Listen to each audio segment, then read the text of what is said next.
Okay, in this brief video, we're going to discuss Plato's Apology of Socrates. So in the year 399 BC, Socrates, at the age of 70, was put on trial by the city of Athens for corrupting the youth. Eventually, he was convicted and put to death, and Plato, who was in attendance, he was in the courthouse when Socrates delivered his apologia or defense speech. But Plato, much later, much after Socrates' execution, wrote an imaginative reconstruction, a philosophic reconstruction of Socrates' speech, and called it the Apology of Socrates. And that's the dialogue we're going to go over here. Now, there are 5 principal charges that are leveled against Socrates by the city of Athens. We'll start with the biggest one. And in a sense, this first charge expresses itself in the 4 remaining charges. The other 4 charges, in other words, are the different ways through which Socrates was alleged to have corrupted the youth. Now, what does it mean to corrupt someone in this context? To corrupt means to make worse, to harm.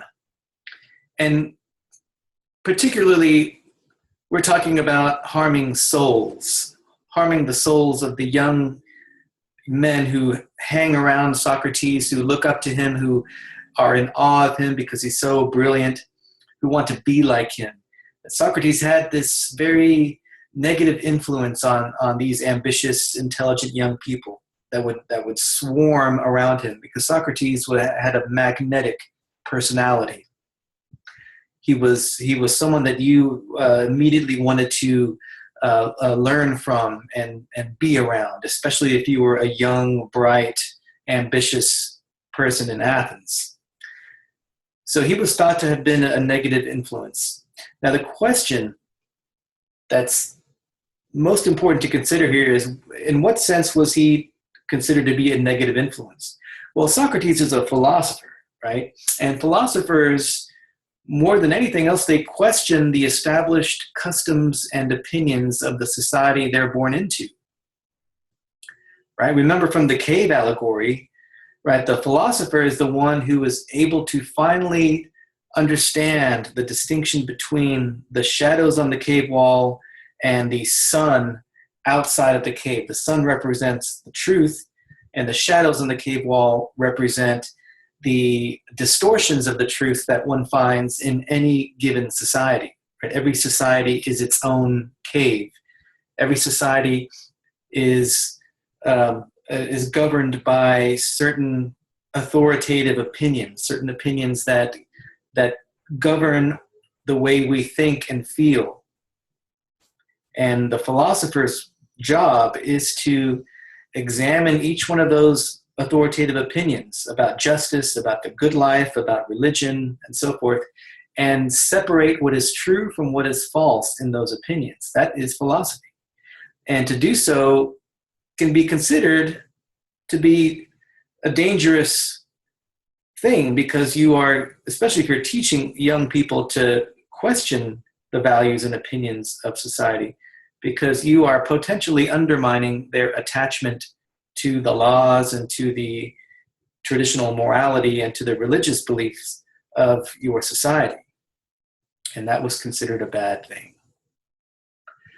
Okay, the second charge made against Socrates is that he does not believe in the gods of Athens, right? Zeus, Athena, Ares, and so forth, right? The gods that one finds in Homer and the Iliad and the Odyssey. These were not mythical gods for the ancient Greeks. These gods were real. Now today, we look at them as purely the objects of myth.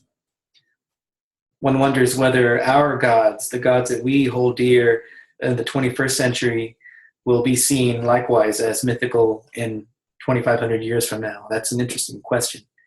But in any case, the gods of ancient Greece were taken seriously by the Greeks. All right, they weren't just cartoon characters. They were real, and they demanded respect. They needed to be honored by society.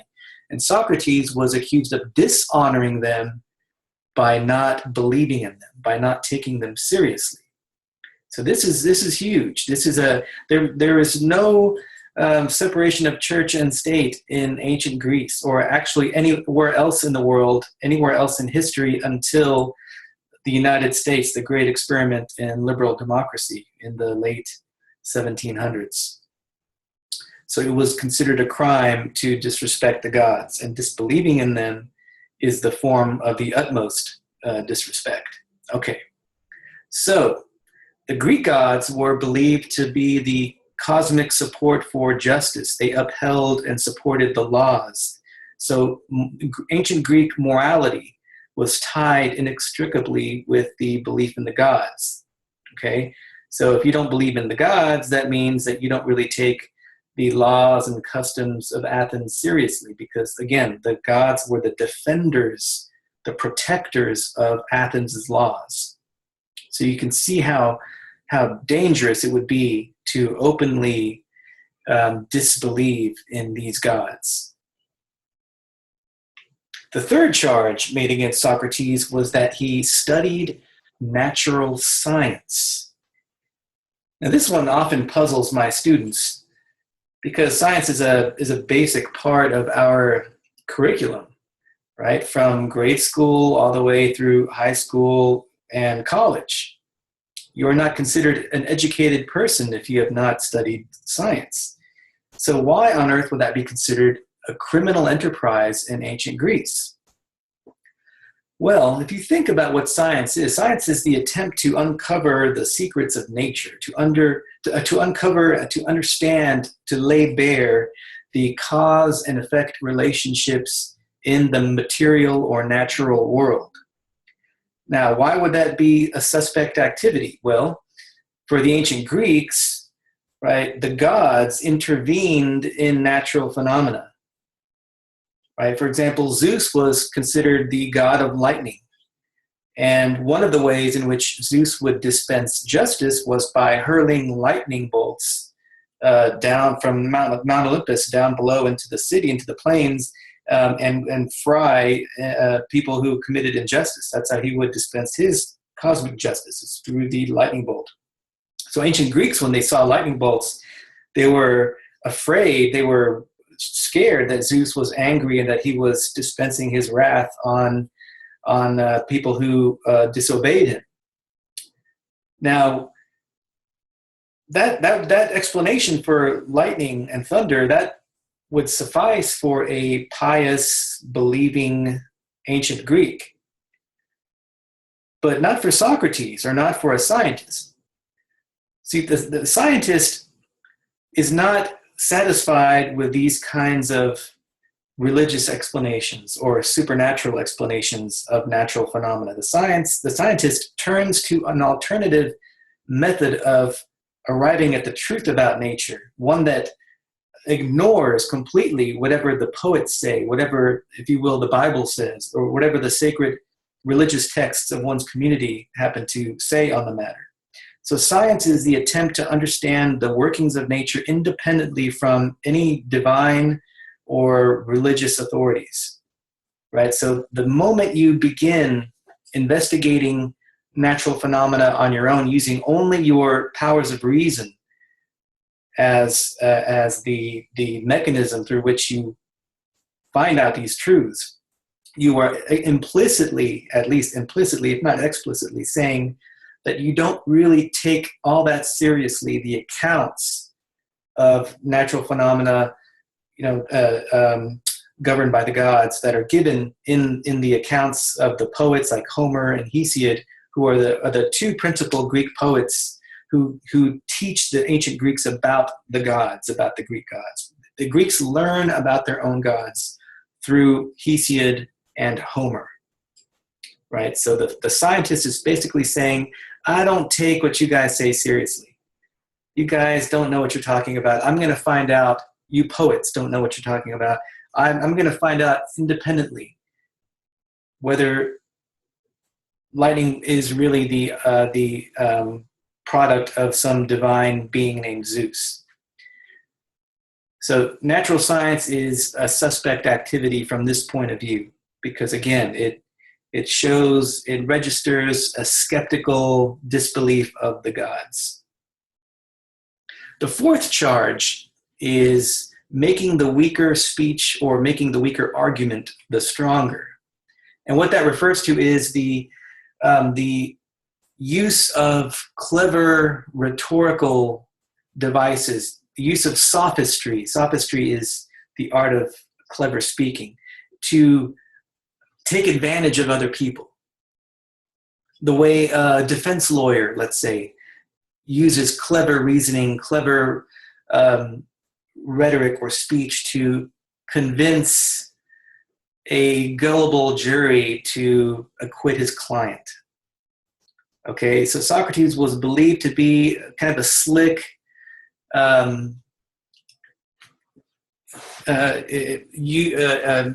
rhetorician who was so far advanced to everyone else in terms of his ability to speak and manipulate speech that he could basically deceive anyone in such a way as to take advantage of them. So he was seen as a shady character who used his brilliant powers of reason and speech to take advantage of others, to corrupt others, to harm others. Now, Socrates, in his defense, argues he doesn't deny that he's a very smart guy, and he's a brilliant man, and he always wins in arguments. But he never says that he uses his power of reasoning to harm others or to take advantage of others. He denies that. His claim is that he uses his intelligence to discover the truth, and that's the only thing that matters to him, is to discover the truth about the human being, about the soul, about the best way of life, about justice, and so forth. But his detractors, his accusers, say that he uses his intelligence for nefarious reasons, to harm others. The fifth and final charge brought against Socrates is that he brings in strange new gods. Now, this charge refers to Socrates' very peculiar claim and he makes his claim in the Apology that he has been hearing this strange voice ever since he's a child. There's a strange little voice that speaks to him. He calls it a divine voice, a divine something, or daimonion in Greek. And he says that this voice always prevents him from doing something he's just about to do that will end up harming him. So it's kind of like a prophetic voice that warns him in advance not to do something or go somewhere, because if he does go forth with his plan, he will be harmed, right? And so he attributes this voice to a god. Now, whether he's being sincere or ironic when he talks about this divine voice, I cannot really say for sure.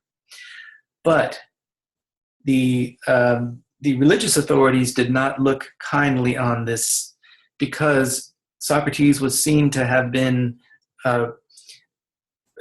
making alterations, making changes, innovations in the established religious customs of Athens.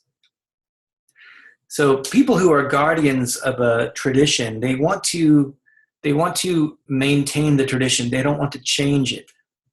That's what a conservative is. That's what it means to be conservative. You want to preserve or conserve what is already there, because what is already there is good. You see it as good and as worthy of preservation.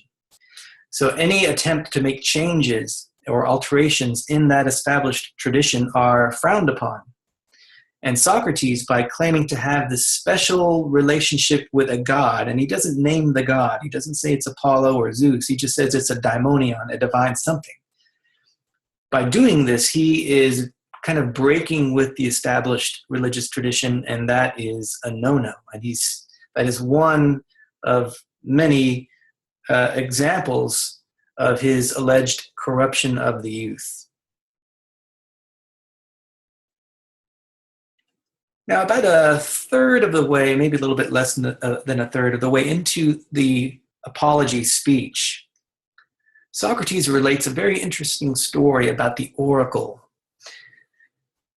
He mentions that a friend of his named Chaerephon, who is actually dead at the time of Socrates' defense speech, so he's not there to corroborate the story. But in any case, Socrates says, well, yeah, my friend Chaerephon had gone to Delphi. Delphi is a small, very small village outside of Athens, where there's a temple of Apollo. And there's a priestess who resides in the temple, and you can go up to her and ask a question about something that is a complete mystery to you, a question that you probably cannot answer for yourself.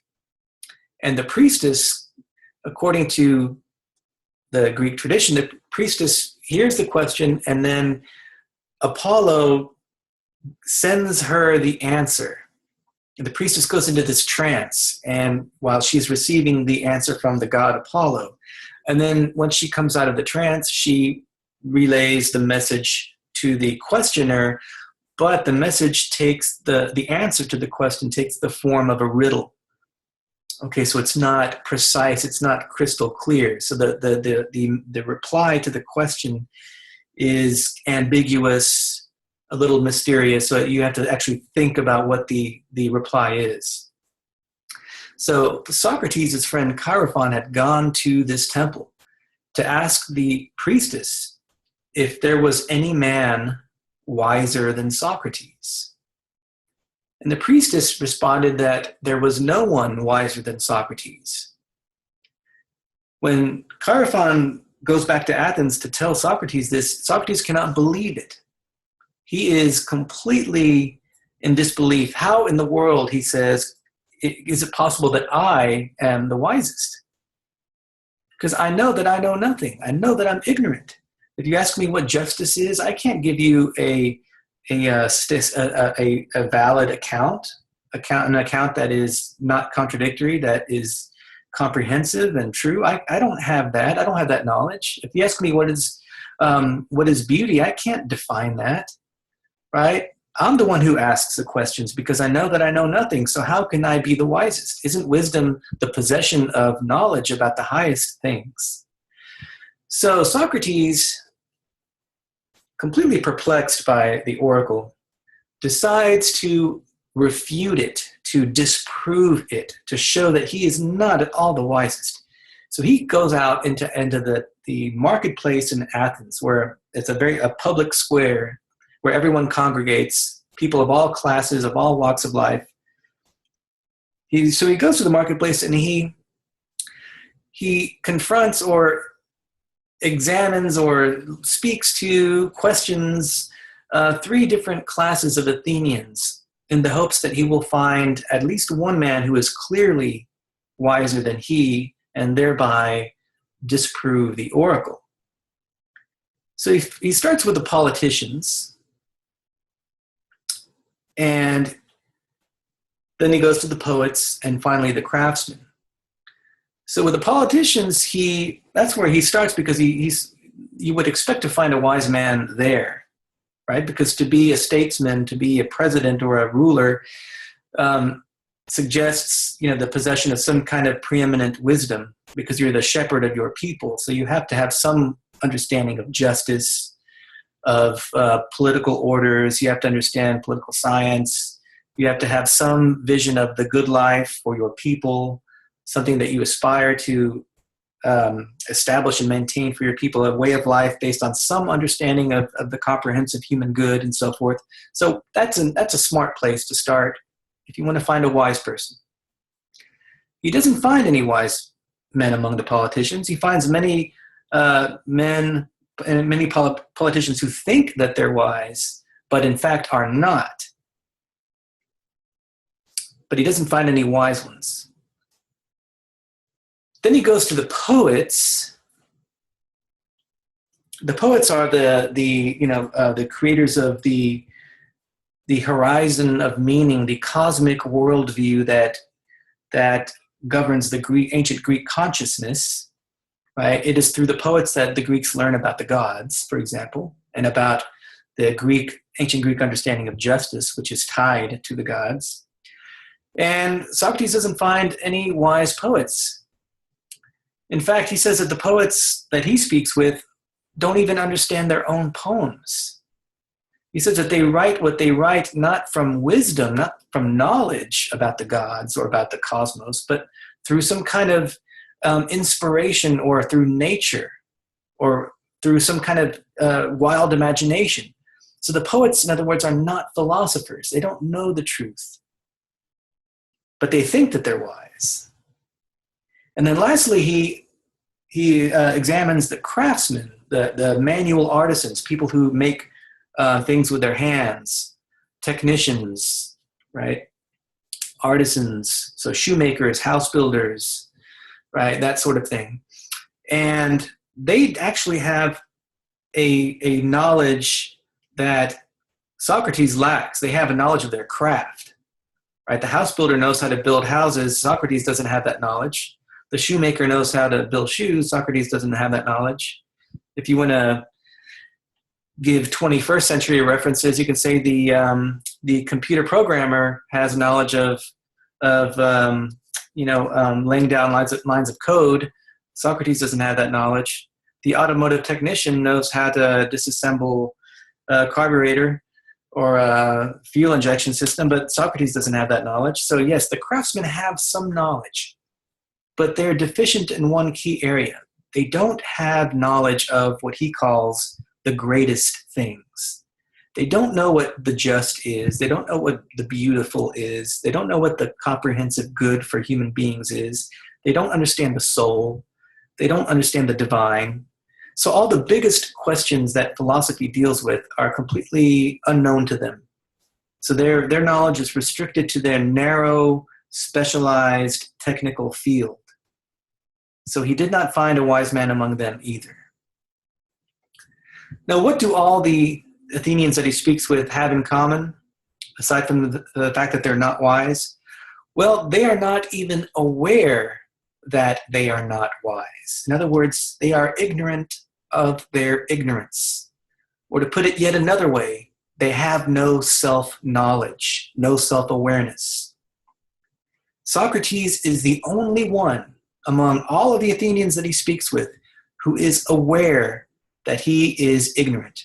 He is aware that he knows nothing.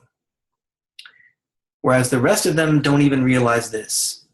Socrates, to put it another way, is at least aware that he's in the cave. Everyone else thinks that the cave is actually the outside. They think that the firelight is really the sunlight. They think that the cave is enlightenment, when in fact it's darkness. Socrates at least knows that he's in the dark. And because of that, he realizes that the oracle was right all along. He just didn't understand how it was right.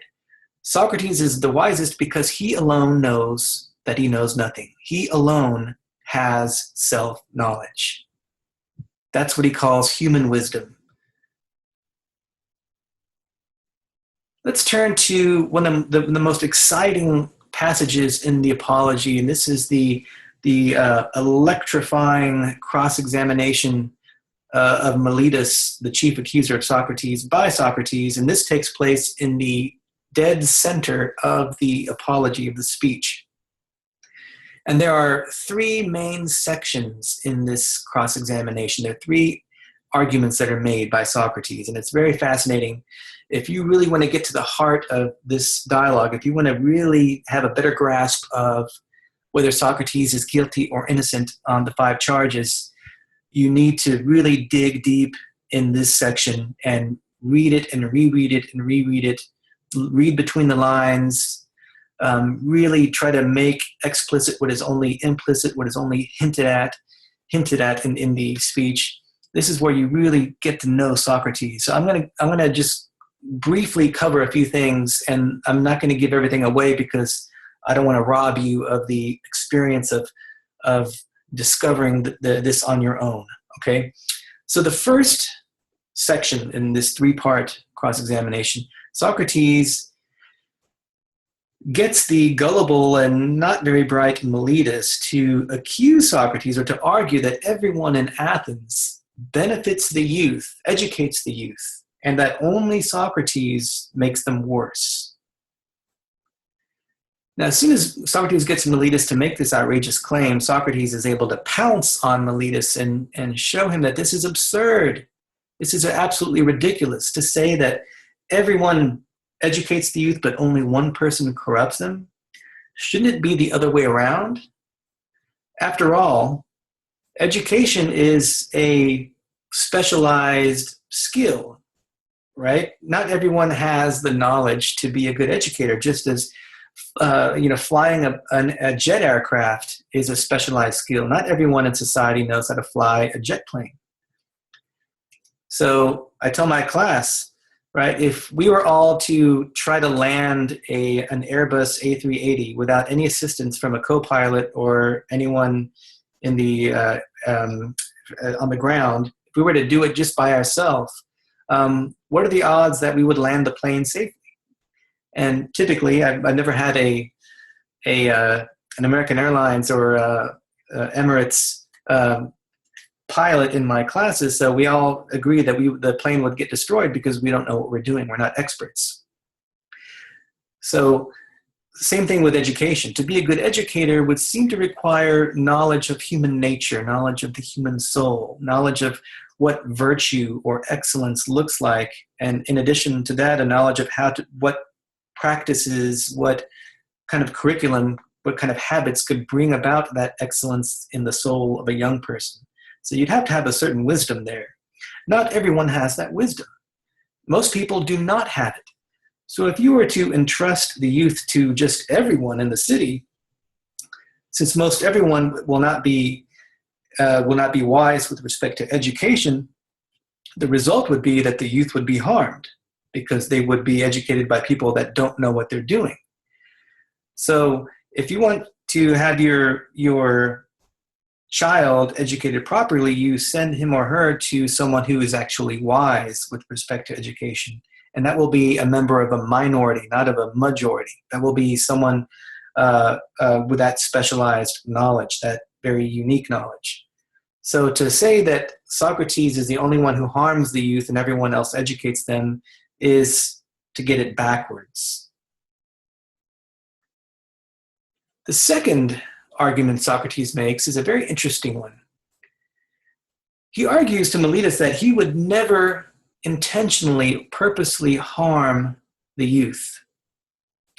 And the reason why he would never harm them on purpose is because it would not be in his interest to do so. Because, he argues, whenever you harm someone who is close to you, when you risk being harmed back, you risk retaliation by that person, right?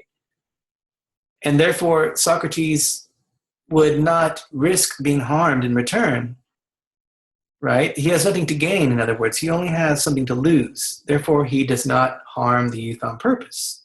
And if he does not harm the youth on purpose, he does not deserve punishment. If he accidentally harms the youth, he says, then he deserves education. He needs to be taught how to be a proper educator so he can stop making the mistakes he had been making. Now, do you find this argument convincing? Now, the question is, can you think of an example in which this rule does not apply? The rule that if you harm someone of your associates, that he or she will harm you back because he will be angry with you for having harmed him and he will want to retaliate against you. Can you think of an example in which that rule does not apply?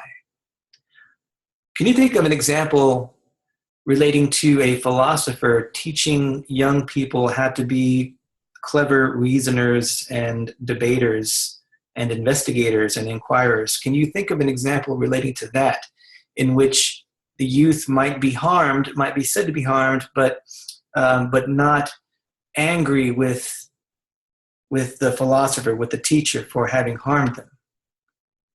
Can you think of an example? I'll leave that up to you.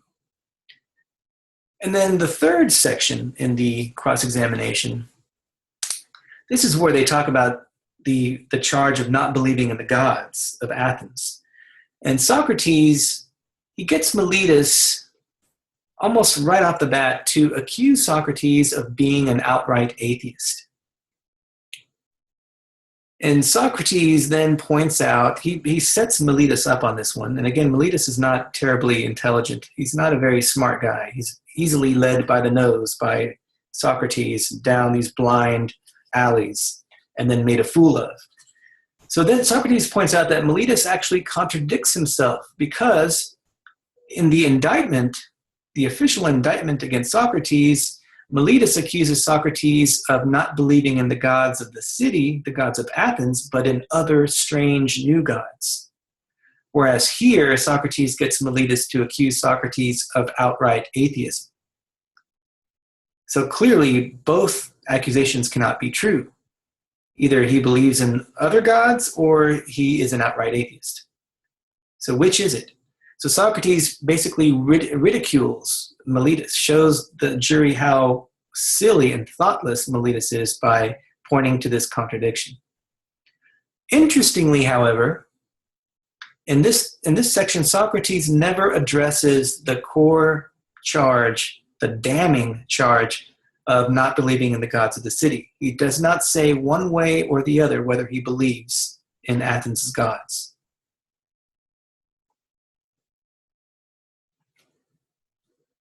Later in the dialogue comes the most famous Socrates quote, probably the most universally recognized quotation from any philosophic work, and that is that the unexamined life is not worth living for a human being. Just think about the implications in that statement. The unexamined life is not worth living for a human being. Part of philosophic reading involves teasing out all of the implications, all of the unstated premises, all of the implicit meanings of a statement. That's where the real reading comprehension, that's where the real discovery happens. So what is implied in the statement? Could he be saying that if you don't live the examined life, if you don't live philosophically, if you don't use your powers of reasoning to investigate the pressing questions of life, that your life is worthless, that you may be better off dead? Is that implied, or is that an exaggeration?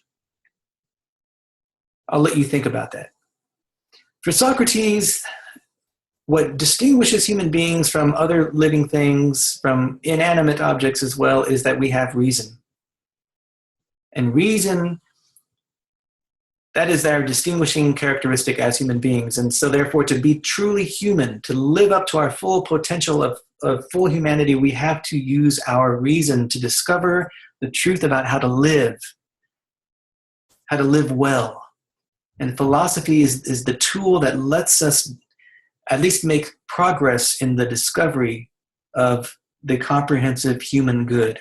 The fundamental question for Socrates and for any thinking person is, what is the best way of life for a human being? How should I live my life? How do I become happy?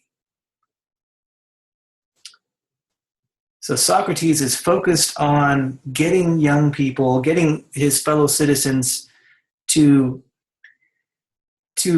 dispense with the trivial amusements, to dispense with the pursuit of honor and fame and wealth, and to take stock of their lives and make serious, concerted efforts to find out the truth about how to live, to discover how to care for their souls. And that's what philosophy is meant to do. As you know by now, Socrates does not succeed in convincing a majority of the jury to find him not guilty. In fact, he is sentenced to death.